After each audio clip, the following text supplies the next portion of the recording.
हुए हैं। ये जो विनाशकारी शरीर है, इस शरीर का इनकार कभी आसुरी प्रवृत्ति और रावण ने जिस तरह से। तो जोधपुर से ये सीधी तस्वीरें आप देख पा रहे हैं जहां पर बुराई रूपी रावण का अंत किया जा रहा है। असत्य पर सत्य की जीत, बुराई पर अच्छाई की जीत, दशहरा का त्योहार मनाया जा रहा है। और खास तस्वीरें इस वक्त जोधपुर से आपको दिखा रहे हैं जहां पर रावण का दहन कर दिया गया है। बड़ी संख्या में लोग मैदान में मौजूद हैं जहां पर रावण दहन को देखने के लिए लोग पहुंचे हुए हैं। प्रशासन की ओर से भी इसे लेकर खास इंतजाम किए गए हैं, क्योंकि वहां पर सैकड़ों की तादाद में लोग पहुंचे हुए हैं। तो भीड़ को लेकर भी खास मैनेजमेंट किया गया है, साथ ही साथ सुरक्षा को लेकर भी वहां पर व्यापक इंतजाम किए गए हैं। तो दशहरा महोत्सव 2023 खास तस्वीरें जोधपुर से आपको दिखा रहे हैं जहां पर रावण दहन कर लिया गया। आपको बताते चले कि शुभ अवसर की शुरुआत हो चुकी है और अब तकरीबन 8:30 बजे तक ऐसे ही जगह जगह पर अलग अलग तस्वीरें आपको दिखाते रहेंगे जब देश भर में अलग अलग मैदान में रावण दहन किया जाएगा। तो इससे पहले आपको तस्वीरें दिखा रहे थे दिल्ली से, जहां पर द्वारका में प्रधानमंत्री नरेंद्र मोदी पहुंचे हुए हैं, जहां पर रामलीला का भी मंचन किया जा रहा है और वहां पर भी कुछ ही समय में रावण दहन किया जाएगा। तो खास तस्वीरें इस वक्त जोधपुर से आप देख पा रहे हैं। प्रदेश में भी अलग अलग जगहों पर ऐसे ही रावण के पुतले लगाए गए हैं, कहीं 50 फीट तो कहीं 100 फीट या फिर कहीं उससे भी ज्यादा ऊंचे रावण के पुतले बनाए गए हैं। तो ये खास त्योहार जिसमें एक संदेश लोगों के लिए कि बुराई चाहे कितनी ही बड़ी हो, झूठ चाहे कितना ही बड़ा क्यों ना हो, उस पर एक न एक दिन सत्य की विजय जरूर होती है।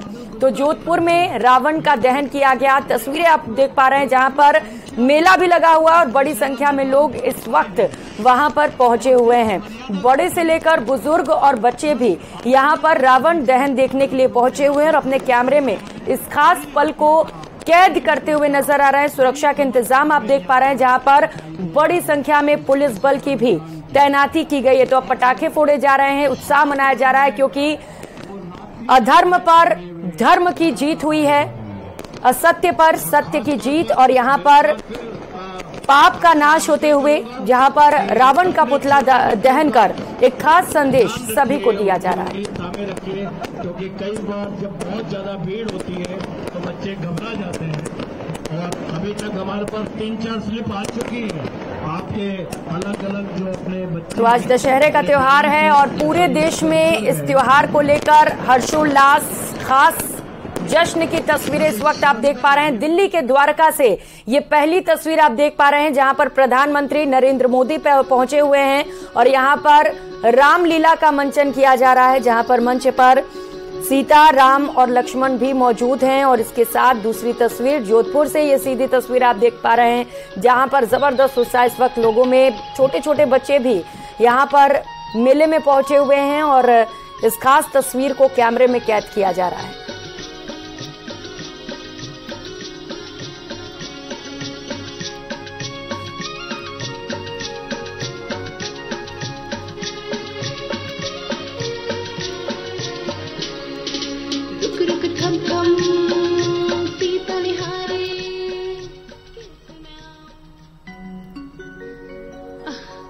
अरे कुछ देखिए, सीता परम रुचिर मृग देखा, अंग अंग सुमनोहर वे। और जब इस तरह श्री राम गए उस स्वर्ण मृग के पीछे तो वहीं हरण हुआ माता सीता का। और माता सीता को वापस लाने के लिए आज हम इस अंतिम दिवस, अंतिम चरण पर पहुंच रहे हैं।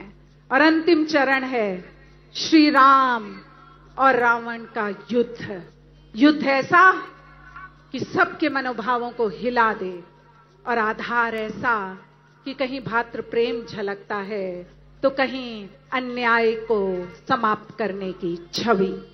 आइए राम और रावण के युद्ध की तरफ बढ़ते हैं।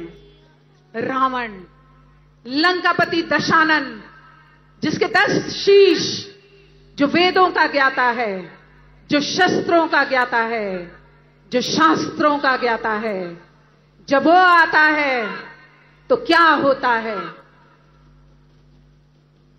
दशानन, दशानन वो जो ऋषि पुलत्स्य का वंशज है, दशानन वो जो माता कैकसी और ऋषि विशर्वा की संतान है, मंच पर। और अब जब रावण आते हैं सबके समक्ष, तो वो दिखाते हैं स्वयं को शिव भक्त का स्वरूप। वो लंकापति दशानन शिव की अर्चना, शिव की आराधना करते हुए